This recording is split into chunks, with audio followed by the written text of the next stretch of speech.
Punchline, 18h-19h, Thierry Cabane sur CNews et Europe 1.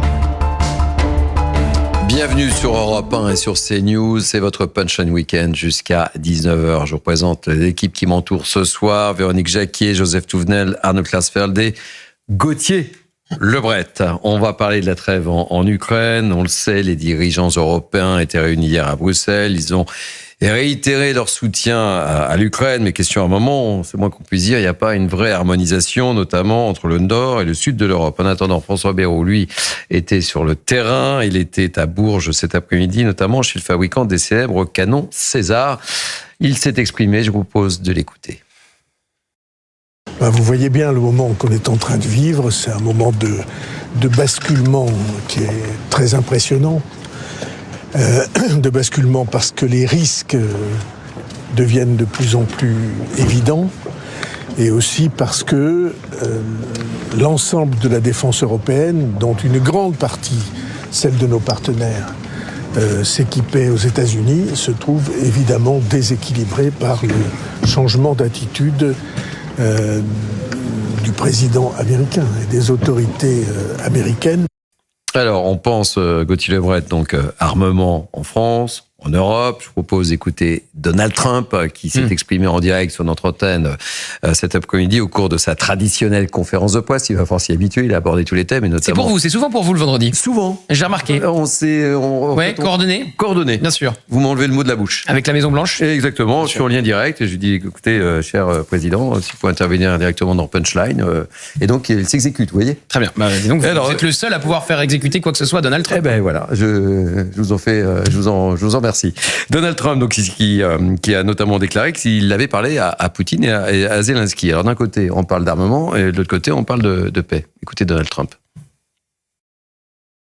Vous savez, j'ai eu de très bonnes conversations avec le président Zelensky et avec le président Poutine. Et le président Poutine vous dira que sans les États-Unis, il n'aurait pas peur de l'OTAN. Mais quand les États-Unis sont impliqués, là, ça change la donne.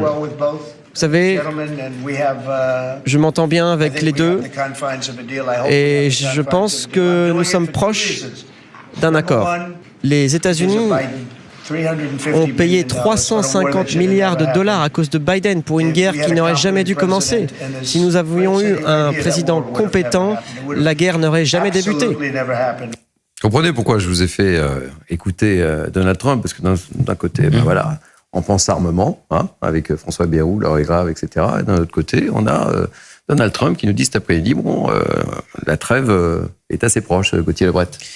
Oui, alors vous savez que les Ukrainiens sont d'accord pour le cessez-le-feu voulu par les États-Unis, mais ne supportent pas l'idée de ne pas pouvoir se réarmer. Le désarmement, la démilitarisation de l'Ukraine, c'est ce sur quoi insiste Vladimir Poutine. C'est hors de question pour Volodymyr Zelensky. Et on peut comprendre le président ukrainien. En face, vous allez avoir une industrie militaire qui tourne à plein régime, l'industrie russe, et de l'autre, vous avez Volodymyr Zelensky qui devrait fermer l'entièreté de son industrie et laisser les Russes se réarmer très tranquillement. Dans le discours, est-ce que le discours du président français, notamment cette semaine sur cette base aérienne qui illustre ce plateau, je le dis pour les auditeurs d'Europe 1, c'est vrai que c'était un discours très offensif, comme quand il avait terminé son allocution en disant la patrie aura besoin de vous, comme si on allait tout doucement vers la guerre. C'est pas ce que dit le président américain.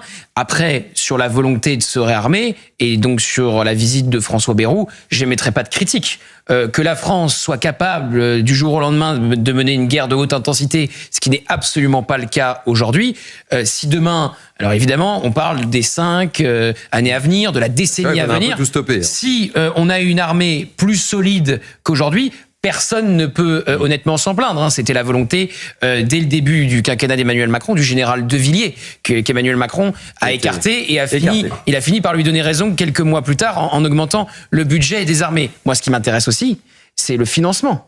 Quand on a Monsieur Lombard, ministre de l'économie et des finances, qui propose aux Français d'investir dans leur armée avec un placement qui ne serait absolument pas avantageux à partir de 500 € et qui serait bloqué pendant 5 ans. Bon, pourquoi est-ce que le même ministre ne propose pas un plan d'économie salé sur le train de vie de l'État, sur toutes ces agences qui ne servent à rien, sur le modèle social français qui est beaucoup trop généreux? On est incapable de faire une économie. Et j'en termine par là, ce qui m'intéresse aussi, c'est que les Européens achètent européens et qu'on arrête d'acheter des F-35, les avions de guerre américains, où il faut passer un coup de téléphone à la Maison-Blanche pour savoir si on a le droit de les utiliser alors qu'on les a payés. Donc il faut acheter français, il faut acheter Rafale, et ça aussi c'est évidemment un enjeu pour les Européens, d'acheter européens s'ils veulent vraiment être indépendants des États-Unis et de Donald Trump. Joseph Touvenel. Alors il y a la capacité des armées à augmenter, mais la capacité de produire.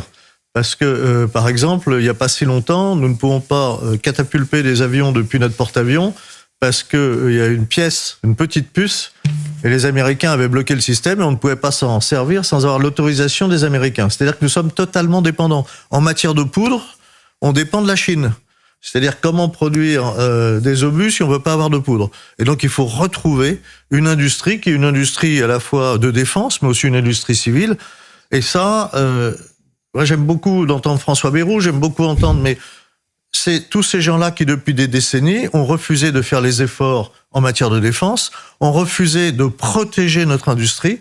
Aujourd'hui, quelle capacité on a pour faire de l'acier quand on a vendu nos aciéries à l'étranger, notamment aux Indiens? Et donc, il faut retrouver cette autonomie, il faut retrouver cette capacité. Et Gauthier le disait, il faut des financements. Et les financements, ça doit commencer par des économies. Évidemment. Alors, des économies, on peut en faire. On peut en faire, notamment, on voit le coût de l'immigration, et il y a des économies à faire. Rien que dans la santé, comment se fait-il que des immigrés en situation irrégulière aient plus de droits à la santé que le citoyen français ou même que l'immigré en situation régulière? Ça nous coûte 1,2 milliard par an. Alors on va peut-être me dire 1,2 milliard, c'est pas grand-chose. Là, si, 1,2 milliard, c'est beaucoup. L'Algérie nous doit 45 millions pour les hôpitaux.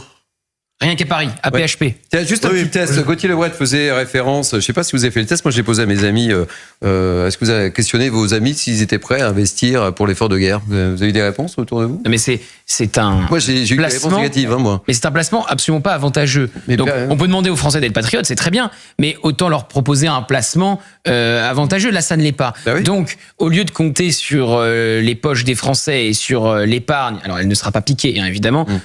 Éric Lombard avait mis un peu le feu aux poudres en disant on va mettre l'épargne à contribution, puis il a dit cette semaine il a éteint l'incendie, qu'il avait lui-même allumé en disant on va pas faire les poches des Français et toucher à l'épargne. Mais comme le disait Joseph, avant de demander aux Français de mettre la main au portefeuille, ce qu'on leur demande tous les ans avec les impôts, pour ne pas dire tous les jours, évidemment, c'est de faire des économies, de mieux répartir l'argent qu'on prélève de la poche des Français par l'impôt. Et on est toujours incapable de le faire. Mais moi, je vais poser la question à mes amis. Je me suis amusé pour voir, pour prendre la température. Les 45 millions, c'est 90 scanners. Joseph Touvenel. Oui, la seule dette pour la PHP de l'Algérie, c'est 90 scanners. On a peut-être de l'argent à récupérer parce qu'il n'y a pas que l'Algérie dans le coup. Hein. Bien sûr. Véronique Jacquier. Oui, plus que le sursaut français en matière de réarmement, bien entendu qu'il faut se réarmer, bien entendu que si on produit plus et qu'on est capable de industriellement de retrouver de la force et de produire français, on va pas s'en plaindre.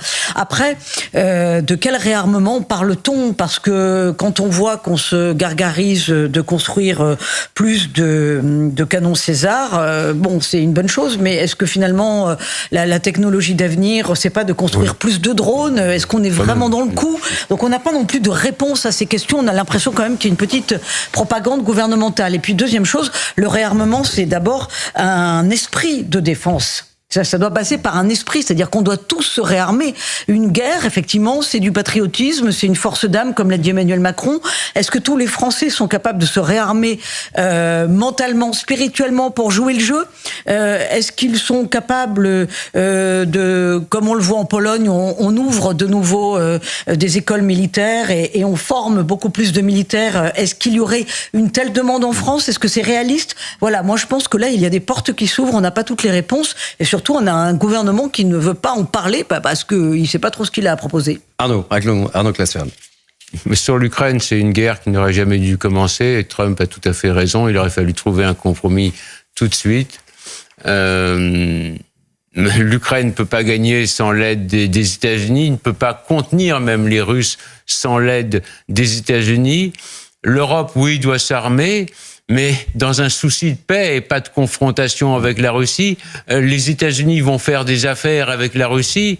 On ne va quand même pas acheter le gaz américain très cher, alors qu'on peut l'acheter à très bon marché à la Russie comme on l'achetait auparavant. Donc, il est normal de s'armer, mais il ne faut pas s'armer dans un souci de confrontation avec la Russie, parce que si les Européens produisent européens et n'achètent plus d'armes aux États-Unis et ont une politique de confrontation avec la Russie, il est bien évident que les États-Unis vont quitter l'OTAN et on va se retrouver seuls face à la Russie. Les États-Unis feront des affaires avec la Russie, s'enrichiront.